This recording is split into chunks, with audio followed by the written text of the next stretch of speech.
আচ্ছা, তুমি একটা মধ্যবিত্ত পরিবারের সদস্য। এটা তুমি কিভাবে বুঝবা? মনে করো তোমার বংশের কেউ অসুস্থ হয়েছে, সে হসপিটালে ভর্তি।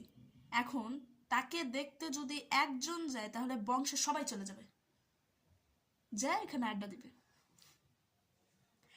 আবার এই যে একটা পয়েন্ট গেল, আর একটা পয়েন্ট হলো আমাদের মানে মধ্যবিত্ত বংশের সবারই একটা স্পেশাল ড্রেস থাকে, একটা প্রত্যেকেরই, যেটা নিয়ে মানে যা ড্রেস, সে নিজে ড্রেসের যে মালিক সে খুবই খুশি থাকে, খুবই খুশি। মানে ওটা এত পছন্দ যে ওই ড্রেসটা যদি 1000বারও পরে জীবনে, তারপরও ওই ড্রেসটার প্রতি কোনো অভক্তি আসে না, ওইটাই ভাল লাগে।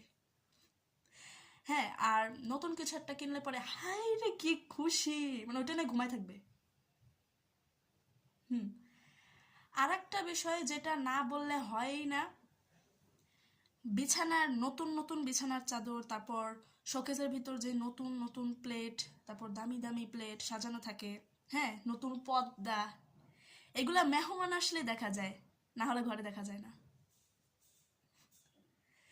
আবার মেহমান নাই ঘরে, তুমি যদি একটু শখ কইরাও বিছাইতে যাও, তুমি যদি মানে বিছানা চাদর শখ কইরা যদি নতুন পর্দা টানাইতে যাও, শখ কইরা যদি তুমি একটু প্লেট শোকেস থেকে প্লেট মানে বের করতে যাও, তোমার মা তোমাকে এমন ভাবে মারবে যে এটা অনেক বড়সড় একটা ক্রাইম।